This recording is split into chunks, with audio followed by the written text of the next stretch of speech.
Paltrocast. Mustafa, thank you for taking the time. How's your day going aside from talking to dirt sheet writers and other fake news people today? My day is going. It's one of the last days of the holy month of Ramadan, so I think today and tomorrow will be my last days of fasting. So we're at the home stretch over here, but everything's going fantastic. I'm happy, I'm healthy, and I'm the talk of the industry. So life is good. Yeah, you had quite the inauguration celebration right there, but have I offended you outright by not saying how are you doing, champ, by not addressing your Oh, champion status in the first sentence? no, no. Listen, life's about making mistakes and then correcting them on your own, and that's exactly what you did. So there's nothing to be offended about, my good man. Okay, thank you. Well, the Ali 2024 campaign is still going on, correct? Of course, it's still 2024. We are in full effect. We are going to make the X division great again. We're going to make professional wrestling great again, and we're going to make everyone realize that in Ali we trust. That is fantastic, the branding you just did there. Do you have all those domains and trademarks? Everything is actively being trademarked, yes. But domain wise, it's all right. I don't think people go to websites anymore in 2024. It's more of your social media profiles, in my estimation. I could be wrong, but go ahead. Take the I'm domain. I don't care. I'm with you. I think, before we talk about how great you are further, I remember 15-ish years ago when Mars, the M&M parent company, their website became just the logos of their social media accounts. I think a lot of people went, oh, maybe you don't need a website anymore. Maybe I can't think. I know a few wrestlers that insist on having a website, but I can't think of um, what you would be able to find that you can't find on social or a quick Google search nowadays. But yeah, I can see why people want it. Well, back to you and your greatness over here. You surprised a lot of people by showing up in TNA. How long did you have to keep the secret that you were going to come and change everything? There were ongoing negotiations as soon as I became a free agent, and I'm just such a strategist. I'm all about marketing and making no pun intended, but making an impact. I wanted to make sure it was something special and something unique. So when TNA and I decided to finally, kind of meet and have a discussion, I had a very clear vision of what I wanted to do, and I was very adamant about how it should be done and what the overall presentation should be. And TNA has been great. They've seen the vision to life. It's paid dividends already, as you can see. The cover of PWI, the second time in the history of the X Division Championship has the champion been on the cover of PWI. The last time that was done was like 2005 and 2006. So I'm already making strides to make the X Division great again.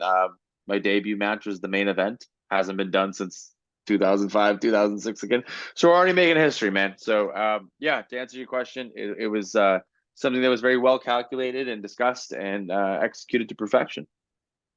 And your next TNA appearance is in Vegas, or is there another one before then?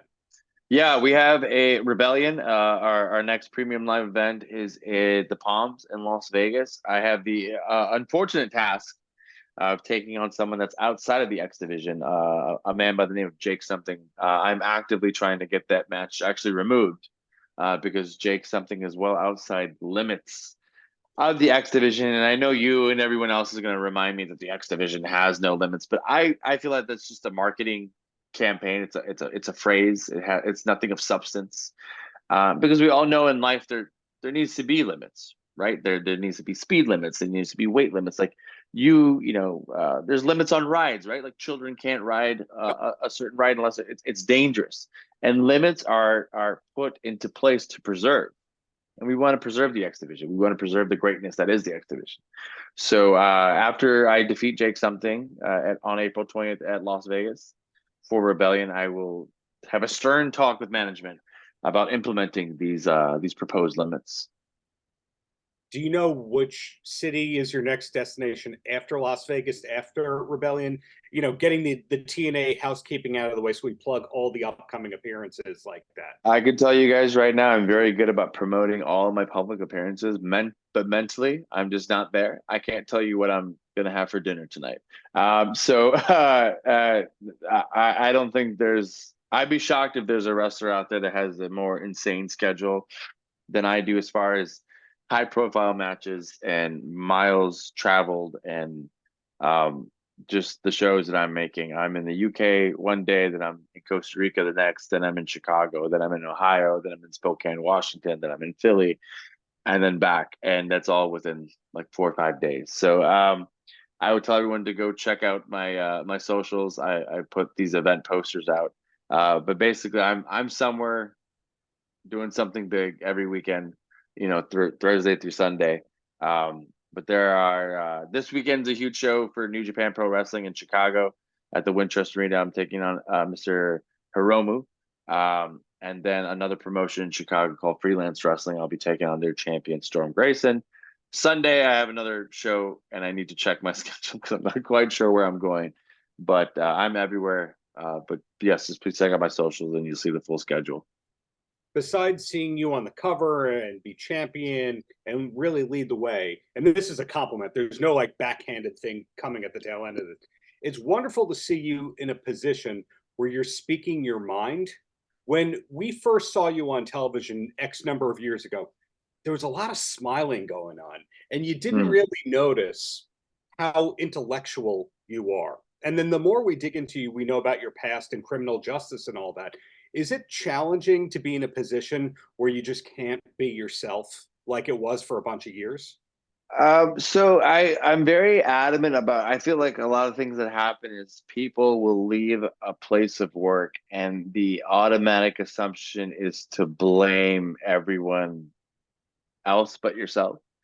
If you look back at anything that I did in 2016, 2017, it was the first time I was on TV. So there's a huge learning curve, right? Like it wasn't like we went to NXT and learned how to work TV. We were just thrown on a show. 205 Live was a bunch of indie guys that got thrown on TV. Right, right. So you deal with your own insecurities. And I had a huge insecurity about being Muslim, about being brown and my name being Mustafa Ali, because I grew up in an era where I was the bad guy. I was the terrorist. I was the taxi cab driver. I was the guy that worked at the convenience store. So for me to come onto your TV screen and want you to love me, I had to go out of my way to make sure I didn't seem threatening or anything like that. Yeah. Hence comes the smiles. And it was smile this, always super positive, thumbs up. And I would be careful about raising my voice in promos and whatnot. And it was a real insecurity that I had right now. At that time. So to answer your question, the idea behind it, I was so focused on shattering that stereotype, breaking down that barrier, eliminating these preconceived ideas about someone that looks like me, that I wanted to make sure I didn't screw it up by giving them the idea or the audience the idea that like, oh, he sounds mean or this or whatever like that. So just really going out of my way to be accepted, to be approachable, to be someone that you could identify and root with. So that was the idea behind the full face smile that you alluded to. No one ever doubted the talent, but it is what it is. Well, two quick questions and then I let you go. And the first one is you've helped elevate the X Division Championship into being the title that everybody really wants. But is the World Championship something that is on your radar? Do you care about that, or is the X Division the place to be for you? So I know everyone's well aware of Option C. As the TNA X Division champion, I do have the right to exercise Option C for a World Championship match. But I tell everybody that I am focused at the task at hand, and the task at hand right now is to make the X Division great again. You have to realize we're talking about the same X Division that gave us classics between AJ Styles and Samoa Joe and Christopher Daniels and the Amazing Red and Low Key and the list goes on and on and on about these amazing X Division champions, and we all know about that era that I'm talking about, where the X Division became the staple of TNA. People tuned in to watch that. And look what I've done already. I'm the first time since 2005 and 2006, the TNA X Division Championship match was the main event of a pay-per-view. Cover of PWI. I already alluded to that as well. The first time in decades that the TNA X Division champion is on the cover of PWI. So the task at hand, the goal, the campaign is all about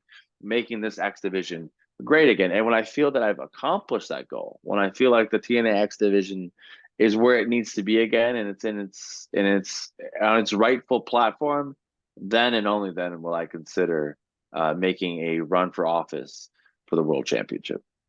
Wow. Okay. Last question. Obviously, being the champion here and an international competitor takes up a lot of time and energy. You're known to be a great family man. Of course, there's the campaign going on right now. But what is the main hobby or passion away from all that? I get anime guy vibes from you, but I also get heavy metal vibes out of you too. Wow, my man, you couldn't be more wrong on both fronts. So I am the boringest individual that you'll ever meet. I have no hobbies. I have no interests. I don't watch TV really. I don't watch movies. I've never been to a concert.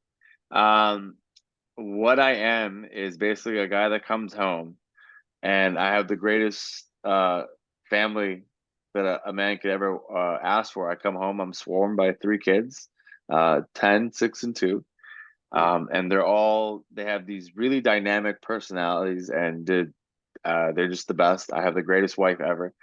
So when I come home, I'm just family guy. I'm just whatever the kids want to watch, we watch that. Wherever they want to eat, we go do that. Wherever they want to play.